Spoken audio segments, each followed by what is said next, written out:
Save the Semantics, episode 54. It is December 28, 2018. My name is Myra. This is the podcast where I ramble on about things, topics, interests that currently interest me. It's a little redundant, but you know what I mean. Just sort of a weekly, semi-weekly, bi-weekly, bi-monthly, bi-annually podcast where I talk about current events, topics, and my life, I guess. Hope everyone out there is having a lovely Friday afternoon, or whenever it is that you're listening to this. I had a pretty good morning this morning. Woke up early for my radio show, made some coffee, had some toast, and some eggs. Everything was just laid out for me. Well, not laid out, I prepared it for myself, but I laid it out for me in a way that was satisfying, and I was looking forward to the day. Had my breakfast, and then I went forth to the station where things started to go kind of haywire. Show was going good for like the first hour and 15 minutes or so, and then power outages happened, which shut down all of the station's like electricity, and like I was like, all right, I'm not gonna panic, There's, I like what the station has. There's a binder near the motherboard of the, where I DJ, where I cue music and stuff like that. There's a little binder there that says "Don't Panic." So I went to the "Don't Panic" binder, and I went to the page where it says, in case if equipment doesn't work or something like that. So I went to that, and immediately afterward, the power came back on because there's a backup generator at the station, luckily, so I didn't have to worry about contacting anyone or anything like that. But yeah, it was a little stress-inducing at that moment, and I felt like I had to like improvise and stuff like that. The station just completely cut off air, so it took like a couple minutes for everything to get back on. Probably lost a few listeners that morning, which is a little disappointing, but it is what it is. But other than that, show went pretty smoothly for the most part. It's just you just have it's just like there's just one little thing that just kind of throws you off. You have a pretty good setup for the day or for a particular event, activity, whatever you got going on, and then just this one little slip up that's not even your own doing, and it just completely throws you off balance. It's just, it's a nuisance. It's annoying. It is what it is. You just have to deal with that. You just have to kind of just right yourself back up before you plow ahead into anything else. You gotta prepare yourself for those moments when power outages occur. And I didn't prepare myself. Luckily the station was prepared, so I didn't have to worry about anything too much. I had to set back the music to the proper location or like the proper time when the power went out, but other than that, just it was alright. Nothing too crazy for the matter, I guess. I read this morning on Reddit, of course, the news that the oldest World War II veteran passed away at, I think, 115 years old. Myro, just look it up. You don't have to like quote it off of memory. You could just look it up. Sometimes I'm just too lazy to do that though. He passed away either today or yesterday morning. No, that's bullshit. He didn't. Like, I'm just trying to look it up right now. Hold on. World War II veteran.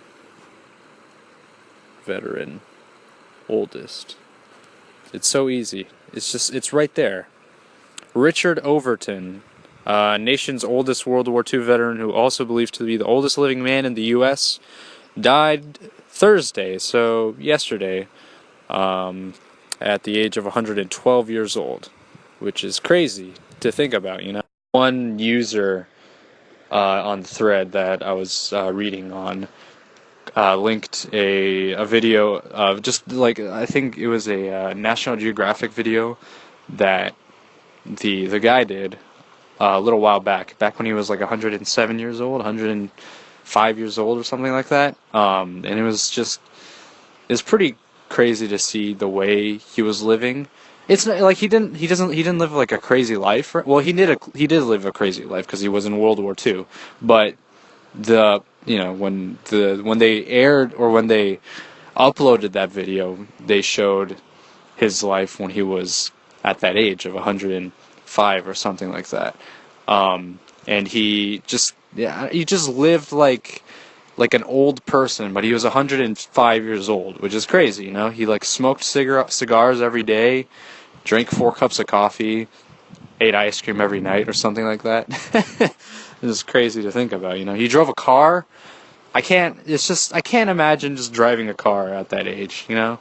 Hopefully one day I can make it to there and be able to function properly, you know? He seemed like he was pretty stable for the most part, you know? Of course, his words were a little slurred and stuff because he was 105 years old, but like the man, you know, like he's like he was doing things that just like an 80-year-old or 70-year-old would do, you know, which is crazy.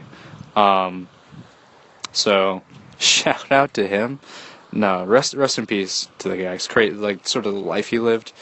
It's hard to really put into perspective because the man was almost 100 years older than I am. So I just like, you know, you could say that numbers don't really mean a whole lot, but they really do. I just like it just really puts things into perspective. Just sort of the experiences that he's had, the things that he's seen, the transformations that have been made throughout history, I guess, right?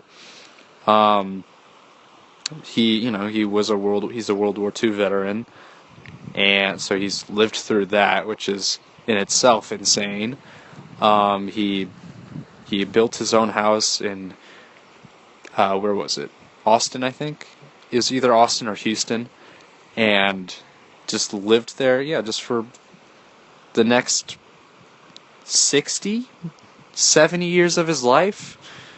He's probably seen other people that have gone before him, which is sad to think. I don't know why that was the first thought that came to mind, but I think that's one of the things that I would be worried about if I ever got to a point of his age. I would be like, obviously you'd want like your friends and like other family members to keep going along with you, but sometimes that's just not the case. And it goes the other way around too, like your friends might not see you live to be as old as they are, which is sad to think about. That's just mortality. That's just life, I guess, but what do I know?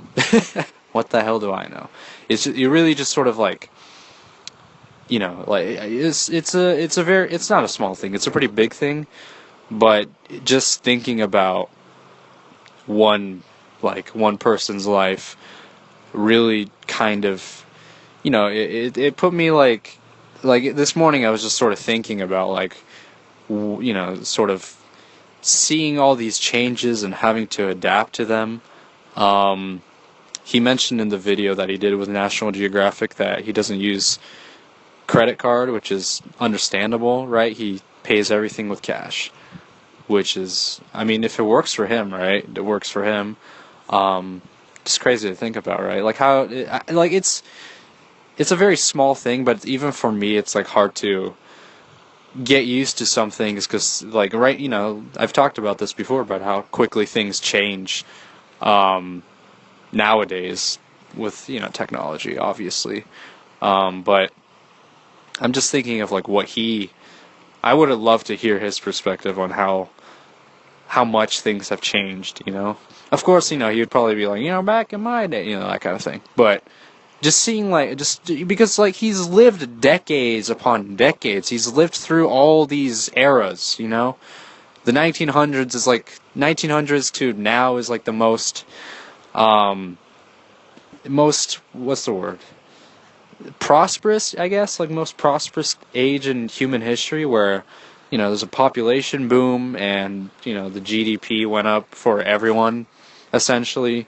Countries were formed, hundreds of countries were formed, and all these other things, wars, right?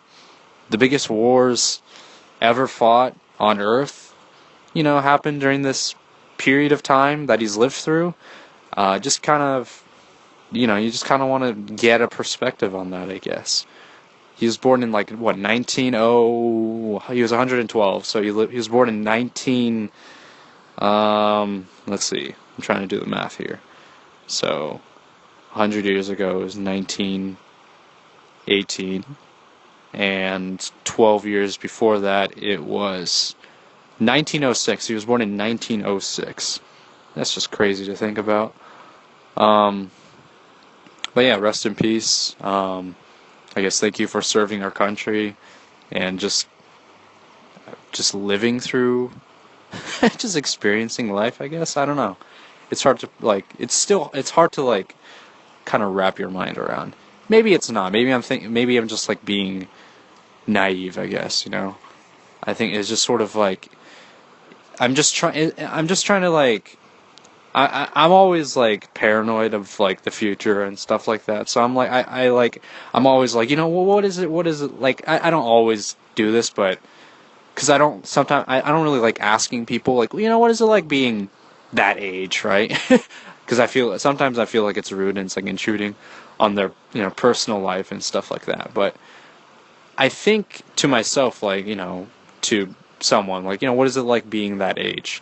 And what are some of the things that I guess you wish you would have done, and it's stuff like that, just getting like a perspective, having an understanding of what it's like being in their position, experiencing what they've experienced, So, it's just a little sense of perspective, I guess, is what I wanted to say. Another thing that I sort of was thinking about after reading that story was just sort of how I guess like just based on the National Geographic video, but like about how he just approached things, the small things, he was talking about just enjoying the small things, and of course at that age that's really all that you can enjoy, I guess, but I'm thinking like he seemed like pretty happy at that age, and of course it's circumstantial, he's a veteran. And there's a lot of things that kind of, I guess, he was fortunate enough to be able to live and, I guess, sustain himself through all these years, and, that some of it is luck and some of it is just picking the right path to go on. But just, like how do you enjoy life, I guess? It's a very, another sort of philosophical question, I guess, that I had in mind when thinking about that sort of thing, because, I do bitch a lot about technology and stuff like that, even though I'm currently using it and sort of, indulge in it, it's hard not to, it's right there. It's just like, how do you avoid something like this, like, I know, I'm sure a lot of people are like, back in my day, things were much more simpler, and I feel that, like I am already sort of, I'm not trying to be like, I'm like an older, no, I'm not. I'm just saying like I understand where they're coming from. I do in a way wish that things were simpler, where you didn't have to worry about some cyber hacking or your personal identity being stolen by someone else. Those are things that you have to worry about now that you didn't have to of now. It's like it's just these kinds of things. All these new problems that arise from social media. Just I think this sort of new wave of just anxiety about technology and stuff like that. It's a lot. Like I feel that it can be like too much at times. Like how can you simplify that kind of thing? But it's hard to. Everything is just interconnected and all that. And I'm not trying to be all what's the word? I'm not trying to be like freaking. I don't know what the word is. Like I know that I'm not. I know that I don't know everything. I don't know everything. I'm apprehensive about a lot of things. And I think one of those things is just how much there is, And I think one of the ways I try to, I don't know, it's hypocritical of me to say that, one of the ways that I try to detach myself from it is by uploading a podcast, because that defeats the whole point. That's contradictory. You're trying to, I'm trying to, like, in a way, connect to an audience in a way. But it's just, there are all these other aspects. It's just a lot, But, that's just sort of how things are at the moment. And I guess you just have to sort of abide by that. I'm not entirely sure if there's, like, really any solution. Now, and I'm just sort of talking about general problems with just having too much, And I think that sort of just leads to people being unhappy. And I've noticed that, like, with myself too. It's just like you have all these things at your disposal. You have, information at your fingertips. And I'm probably just reiterating what I've already said a few times over other podcasts. But, like, why do we even need these things? It's just like we don't need to have certain parts of, like, there's certain parts of my phone that I don't really need, but I just like having, like, I like having music, I'm subscribed to Apple Music, so I can really listen to millions upon millions of tracks, but, you don't really need that, right? You don't listen to, I listen to, like, a lot of music, but I don't listen to, like, that much music, right? And do I even really need, like, an Apple Music, right? Like, I could just listen to it on YouTube, and then if I don't, you could just, like, I don't know. I don't know what I'm trying to say. I'm just rambling at the moment. But I think there's just sort of a way, I feel that there's just sort of a way we need to, like, approach just how to handle all this stuff, There should be maybe a guide. I don't know what I'm trying to say. And I think for this new generation, including myself, because I'm still pretty young, there's just sort of a way we need to kind of deal with this potentially, potential crisis that might occur later on in our years, where I'm not talking, like, apocalyptic by any means, but right now I feel that we're just so used to having all these things just right there, right by our bedside, on our desk or whatever, and, like, at a certain point we're gonna have to like get used to the fact that it's not gonna be that easy anymore. There might be some limitations, right? There's gonna be I talked about, net neutrality last year, and it's not as much of an issue now because I guess like states have been able to get, like, a hold of it. I'm not entirely sure. Don't quote me on that. Do your own research. But there's still there's still potential for corporations and governments to censor certain things and sort of limit our use of the internet, essentially, and then we'll have to, like, find other ways to sort of get used to that. Like, there might be a time where Google is gonna make you pay to use their search engine. I don't know enough about these kinds of issues, but these are some of the things that I'm not that could be possible in the future. You never know.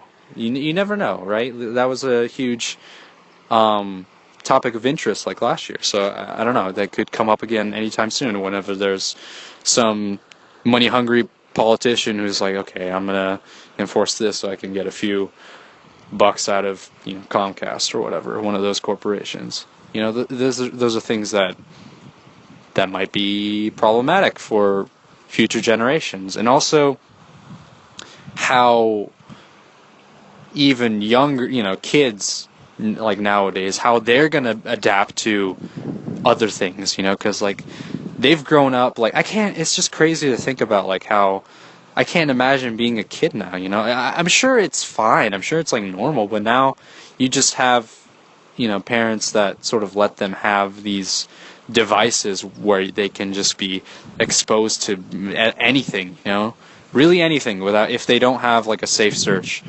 or a, you know, a child block on the search engine, right? They could just really look up anything. They get exposed to all these things, then they get jaded at like an early age. I don't know. Just like there's a lot of things that might happen, you know. Like I'm sure there's studies out there like that shows differences between kids of like, you know, 10 to 13 to, you know, people of our age, I guess. I don't know. Those are vague kind of, I guess, opinions that I have at the moment. Anyways, that's probably going to do it for today. Thanks for listening to me ramble about, you know, dystopian things. And I will be looking forward to talking about that more in the future. Anyways, it's been Save the Semantics, signing off.